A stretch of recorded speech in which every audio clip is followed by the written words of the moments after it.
चलो विद्यार्थी मित्रों, विषय नामाना मूळ तत्वों भाग 2 प्रकरण नंबर 3 कंपनीना वार्षिक हिसाबोनी शरूआत हूँ आ विडियोथी करूँ छूँ। प्रकरणमांथी कुल गुण 11 मार्कनो एक दाखलो विभाग एफ में पूछाशे।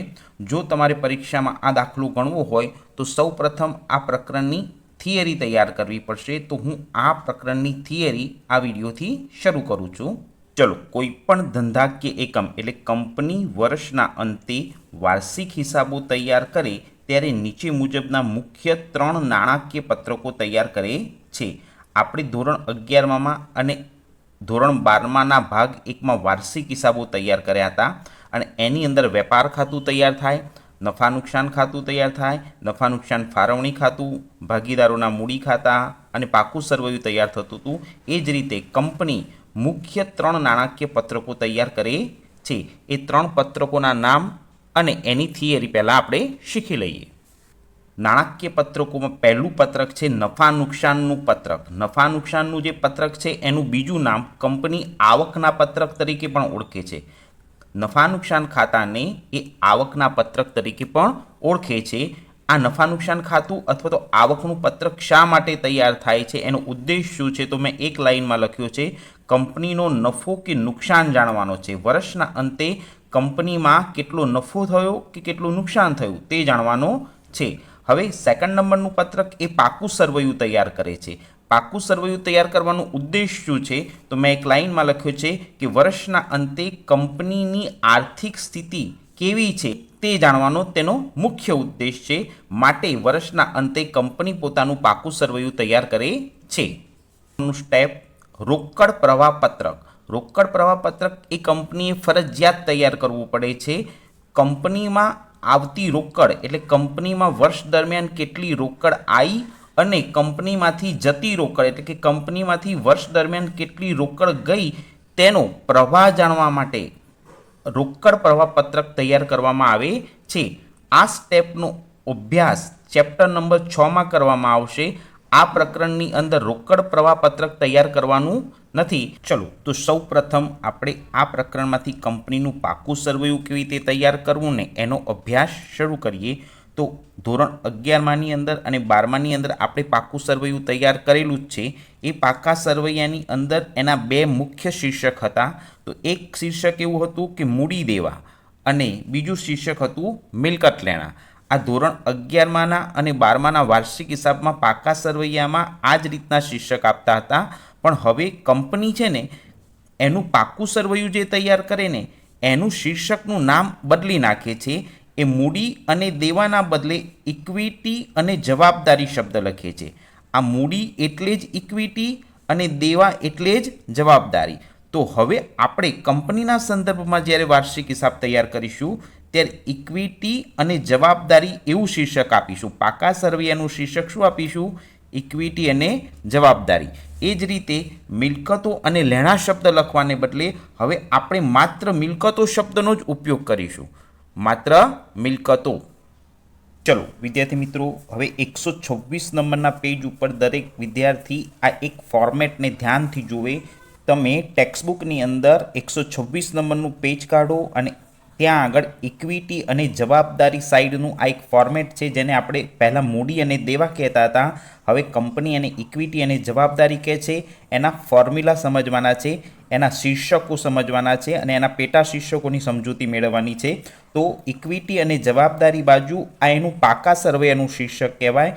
एनी अंदर एमां 3 मुख्य शीर्षक आवे छे अने एनी अंदर पेटा शीर्षक आवे छे। तो हूँ आ एक पछी एक पेटा शीर्षकनी समजूती आपू। पहलू शेर होल्डरना भंडोळो, एनी अंदर 2 शीर्षक छे। आनी अंदर आवती एंट्रीओनी अलगथी समजूती आपीश। बिन चालू जवाबदारी छे, आनी अंदर 3 पेटा शीर्षक आवे छे। चालू जवाबदारी अने एनी अंदर 4 पेटा शीर्षक आवे छे। तो आ रीते तमे चोपड़ीना 126 नंबरना पेजने तमारी सामे टेक्स्टबुकमां ओपन राखजो, जेथी करीने हूँ અહીંથી एक પછી एक स्टेप શીખવાડું એની તમને સંપૂર્ણ થિયરી ખ્યાલ આવે।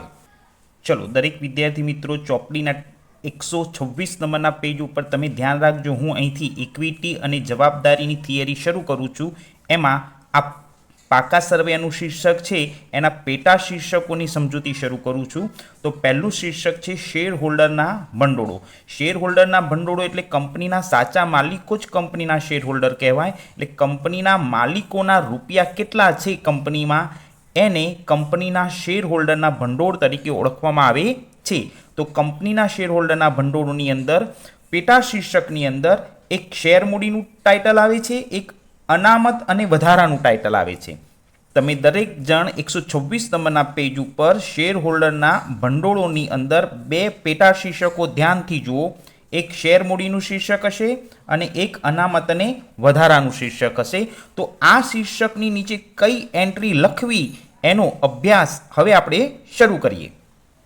હવે શેર મૂડીના ટાઇટલ નીચે કઈ બે એન્ટ્રીઓ આવે છે એનો અભ્યાસ કરીએ. કે કોઈ પણ કંપની શરૂ થાય એટલે એને ઇક્વિટી શેર બહાર પાડવા ફરજિયાત છે.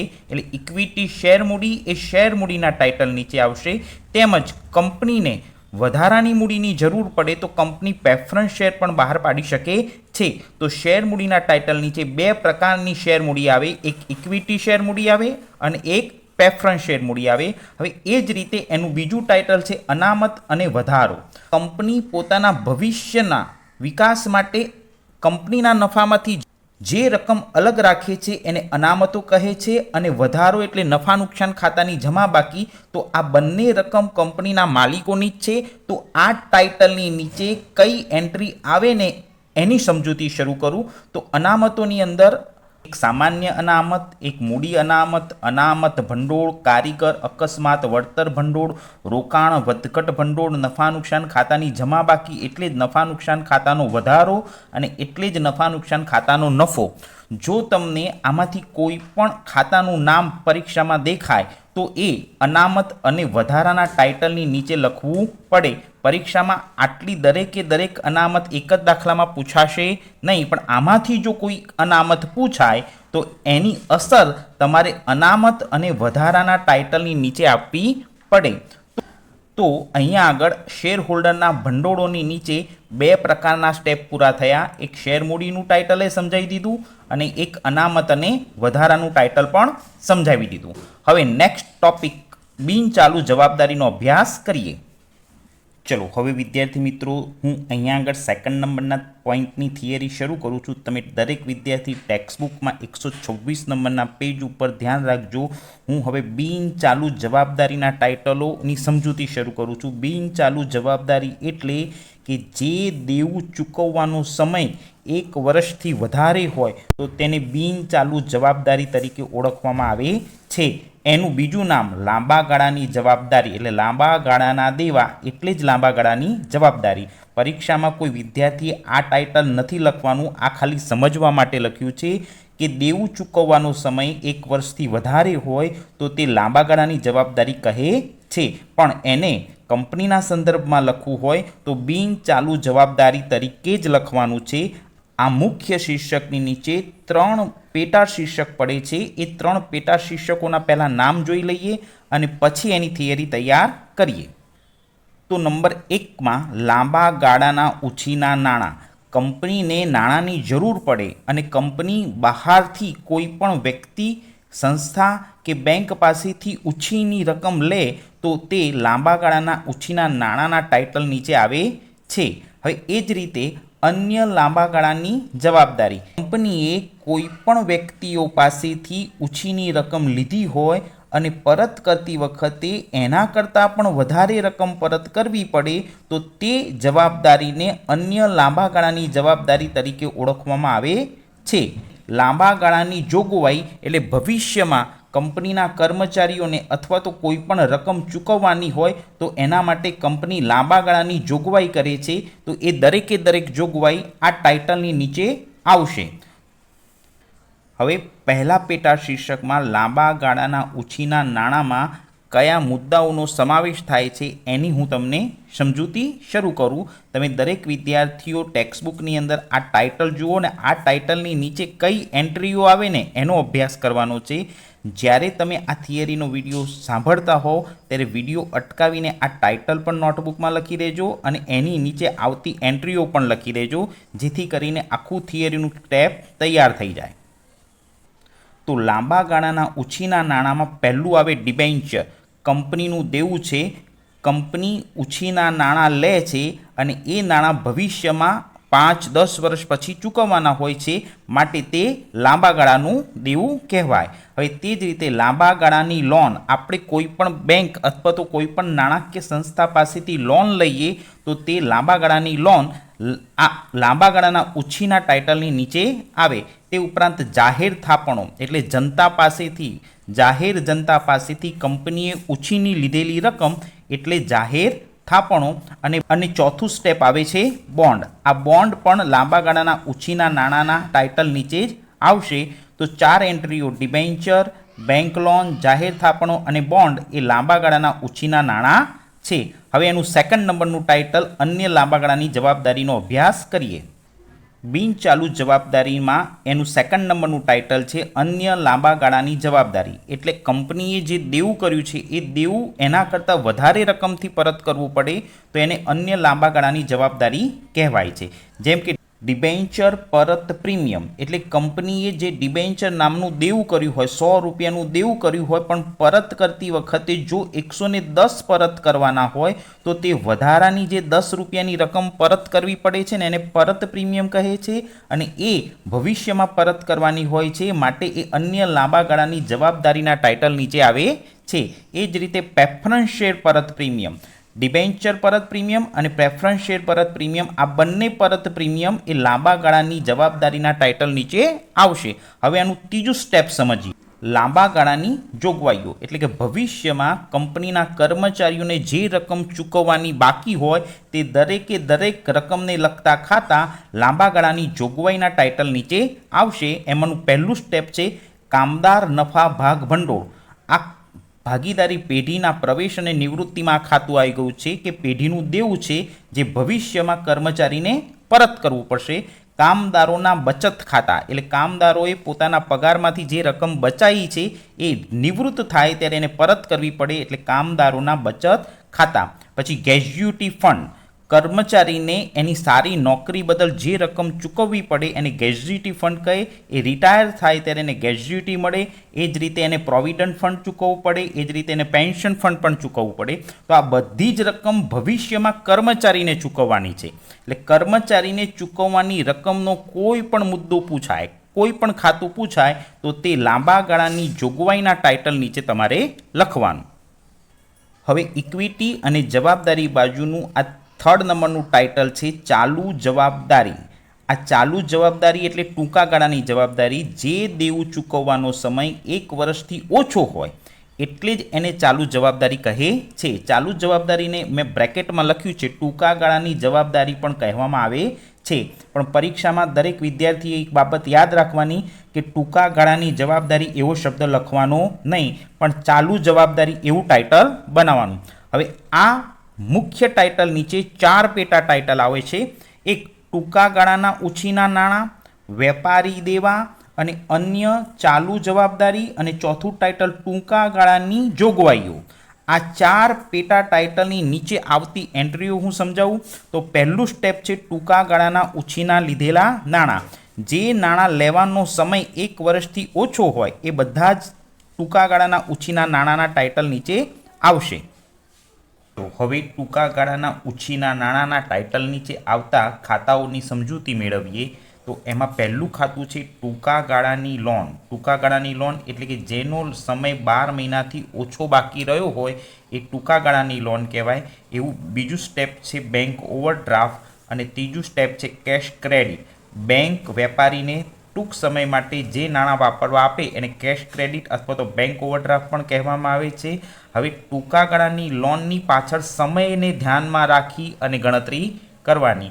જો એની પાછળ 12 મહિનાથી ઓછો સમય હોય તો એ ટૂંકા ગાળાના ઉછીના નાણાંના ટાઇટલ નીચે આ એન્ટ્રી લખવાની. ચલો હવે એ જ રીતે સેકન્ડ નંબરનું સ્ટેપ શરૂ કરીએ. વેપારી અને દેવા. કોઈપણ વેપારી પાસેથી ઉધાર માલ ખરીદવામાં આવે અથવા તો ઉધાર સેવા લેવામાં આવે અને જે દેવું ઊભું થાય એને વેપારી અને દેવાના ટાઇટલ નીચે લખવામાં આવે છે. જે ધોરણ 11માની અંદર આપણે 2 ખાતાના નામ શીખ્યા હતા, લેણદાર અને દેવી હુંડી. આપણે બજારમાંથી ઉધાર માલ ખરીદીએ અથવા તો ઉધાર સેવા લઈએ તો લેણદાર અને દેવી હુંડી ઊભી થાય છે અને આ બંને ખાતાનો સમાવેશ વેપારી અને દેવાના ટાઇટલ નીચે કરવામાં આવે છે. હવે એ જ રીતે આના પછીનું સ્ટેપ ત્રીજા નંબરનું અન્ય ચાલુ જવાબદારી વિશેની સમજૂતી આપો. હવે એ જ રીતે સી ત્રીજા નંબરનું ટાઇટલ અન્ય ચાલુ જવાબદારીના ટાઇટલ નીચે જે ટૂંકા ગાળા માટે 2 મહિના 3 મહિનામાં જે રકમ ચૂકવવાની બાકી હોય એ રકમનો સમાવેશ અન્ય ચાલુ જવાબદારીના ટાઇટલ નીચે કરવાનો. આ ટાઇટલ નીચેના ખાતા આવશે, જેમ કે ચૂકવવાના બાકી ખર્ચના ખાતા. આ પ્રકારના ખાતા આપણે ધોરણ 11માં અને 12માના વાર્ષિક હિસાબમાં લખેલા છે, જેમ કે ચૂકવવાનું બાકી પગાર, ચૂકવવાનું બાકી ભાડું, અગાઉથી મળેલ આવકોની અંદર અગાઉથી મળેલું વ્યાજ. આ પ્રકારના ખાતાઓનો સમાવેશ અન્ય ચાલુ જવાબદારીના ટાઇટલ નીચે કરવામાં આવે છે. એક સ્ટેપ યાદ રાખવાનું છે, ડિબેન્ચર પર ચૂકવવાનું બાકી વ્યાજ. કંપની ડિબેન્ચર નામનું દેવું કરે તો એ ડિબેન્ચર ઉપર દર વર્ષે વ્યાજ ચૂકવવું પડે છે, પરંતુ કોઈ કારણસર વ્યાજ ચૂકવવાનું રહી ગયું હોય તો તે ચૂકવવાના બાકી વ્યાજનું ખાતું અન્ય ચાલુ જવાબદારીના ટાઇટલ નીચે લખવામાં આવે છે. હવે આ ઇક્વિટી અને જવાબદારી બાજુનું એક છેલ્લું સ્ટેપ ટૂંકા ગાળાની જોગવાઈની હું સમજૂતી શરૂ કરું. તો સ્ટેપ નંબર 4 ડી ટૂંકા ગાળાની જોગવાઈ એટલે જે રકમ 1 વર્ષ બાદ તરત ચૂકવવી પડે અથવા તો 1 વર્ષની અંદર ચૂકવવી જ પડે અને તે ચૂકવવા માટે જે રકમ અલગ રાખવામાં આવે એને ટૂંકા ગાળાની જોગવાઈના ટાઇટલ નીચે લખવામાં આવે છે. આ ટાઇટલ નીચે પહેલું સ્ટેપ આવશે કરવેરાની જોગવાઈ. દર વર્ષે કંપનીએ કરવેરા ચૂકવવા પડે છે અને એ ચૂકવવા માટે કંપની પોતાના નફામાંથી જે રકમ અલગ રાખે એને કરવેરાની જોગવાઈ કહે છે. એ જ રીતે સૂચિત ડિવિડન્ડ, કંપનીએ એની સામાન્ય સભામાં ડિવિડન્ડ જાહેર કરી દીધું હોય પણ શેર હોલ્ડરને હજી ચૂકવ્યું ન હોય તો તેવું ચૂકવવાનું બાકી ડિવિડન્ડ એટલે એનું સૂચિત ડિવિડન્ડ, અને એ ડિવિડન્ડ ચૂકવવા માટે કંપનીએ જે રકમ અલગ રાખવી પડે કંપનીની ટૂંકા ગાળાની જોગવાઈ કહેવાય. એ 1 વર્ષની અંદર ચૂકવી દેવું પડે માટે એને સૂચિત ડિવિડન્ડ કહે છે અને સૂચિત ડિવિડન્ડ એ ટૂંકા ગાળાની જોગવાઈના ટાઇટલ નીચે લખવામાં આવે છે. તો ટૂંકા ગાળાની જોગવાઈના ટાઇટલ નીચે 2 સ્ટેપ આવે, એક કરવેરાની જોગવાઈ અને એક સૂચિત ડિવિડન્ડ. તો ઇક્વિટી અને જવાબદારી બાજુની બધી જ થિયરી પૂરી કરી. હવે હું તમને આ જ વિડીયોની અંદર આની એક ફોર્મ્યુલા, એક ફોર્મેટ બતાવી દઉં, એ રીતે પરીક્ષામાં તૈયાર કરવાનું અને પછી દાખલો ગણવાનો. ચલો દરેક વિદ્યાર્થીઓ બહુ ધ્યાનથી જુઓ. ચોપડીની અંદર દાખલા નંબર 5 અને પાના નંબર 149 ઉપર આપેલું છે. તો આ દાખલાનું પહેલાં તો આપણે ફોર્મેટ બનાવતા શીખીએ. દાખલો આ વિડીયોમાં નહીં ગણવામાં આવે, પછીના વિડીયોમાં મોકલી આપીશ, પરંતુ એનું ફોર્મેટ કઈ રીતે તૈયાર કરવાનું એ પહેલાં સમજવું જરૂરી છે. તો પહેલાં ખાલી જગ્યા રાખવાની, અહીંયા કંપનીનું નામ લખવાનું, પછી 31/3 વર્ષના છેલ્લા દિવસે અહીંયા તમારે વર્ષ લખવાનું, 2024 હોય તો 24, 25 હોય તો 25 નું પાકું સરવૈયું. દરેક વિદ્યાર્થી આ ઉપર ટાઇટલ બનાવવું ફરજિયાત છે. હવે શું કરવાનું, પહેલું ખાનું વિગતનું બનાવવાનું, પછી નોપા એટલે નોંધ પાના નંબરનું ખાનું, આ ખાલી બનાવવા ખાતર બનાવવાનું, આમાં કંઈ જ લખવાની જરૂર નથી. ત્યાર પછી રકમને માટે 2 ખાના તૈયાર કરવાના.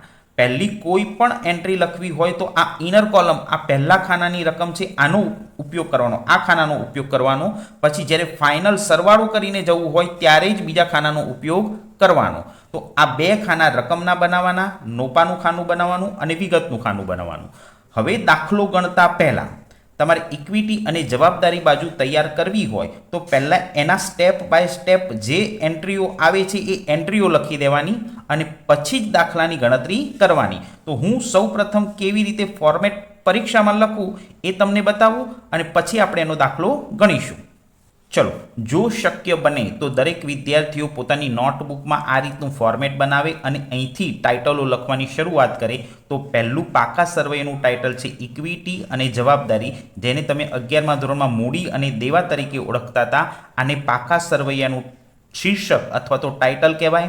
હવે એની નીચે આ 1 નંબર આપ્યો છે, એ આ મુખ્ય શીર્ષક છે શેર હોલ્ડરના ભંડોળ. આ શીર્ષક નીચે આ 2 પેટા શીર્ષક આવશે. એક શીર્ષકનું નામ છે શેર મૂડી અને બીજાનું નામ છે અનામત અને વધારો. જ્યારે તમે પરીક્ષામાં આ 2 પેટા શીર્ષક બનાવો ત્યારે વચ્ચે એક લાઈન છોડીને જ લખવાની અને આ લાઇનની અંદર જે ખાતાનું નામ આપ્યું હોય એ લખી અને પછી આગળ દાખલો ગણાશે. તો પહેલું તો આ રીતે ટાઇટલ બનાવતા શીખો. હવે હું તમને ઇક્વિટી અને જવાબદારીનું બીજું સ્ટેપ શીખવાડું. હવે આ બીજા મુખ્ય શીર્ષકની વાત કરીએ તો બીજું મુખ્ય શીર્ષક છે બિનચાલુ જવાબદારી. બિનચાલુ જવાબદારી એટલે લાંબા ગાળાના દેવા. તો આની નીચે 3 પેટા શીર્ષક પડે છે. તો પહેલું શીર્ષક છે લાંબા ગાળાના ઉછીના નાણાં. આ ટાઇટલ નીચે કયા કયા સ્ટેપ આવે, કયા કયા ખાતા લખાય એની મેં આગળ સમજૂતી આપી છે. તમારે અત્યારે ખાલી આ શીર્ષક લખવાનું, એક લાઈન છોડી દેવાની. અન્ય લાંબા ગાળાની જવાબદારી, આ શીર્ષક લખવાનું, એક લાઈન છોડી દેવાની. લાંબા ગાળાની જોગવાઈ અને એક લાઈન છોડી દેવાની. ટૂંકમાં બિનચાલુ જવાબદારી નીચે આ 3 શીર્ષક લખી અને એક એક લીટી છોડવાની. હવે આ સાઈડનું ત્રીજું સ્ટેપ 3 નંબરનું ચાલુ જવાબદારી. ચાલુ જવાબદારી એટલે ટૂંકા ગાળાની જવાબદારી.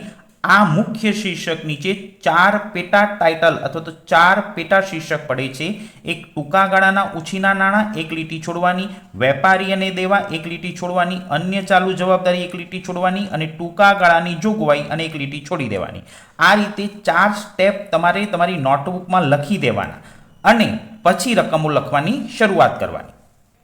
એ બધી જ રકમો અંદર લખાઈ જાય પછી તમારે એ દરેકે દરેક આંકડાઓનો સરવાળો કરવાનો, જેને કુલ સરવાળો કહેવાય. અને કુલ સરવાળો આ બીજા નંબરના ખાનામાં લખી દો એટલે તમારો દાખલો પૂરો થાય. તો મેં આ વિડીયોમાં આ ઇક્વિટી અને જવાબદારી બાજુની સંપૂર્ણ થિયરી ભણાવી અને દાખલો કેવી રીતે ગણવો એનું ફોર્મેટ જ તૈયાર કરતા શીખવાડ્યું છે. એ દાખલાની સમજૂતી આના પછીના વિડીયોમાં મોકલી આપીશ.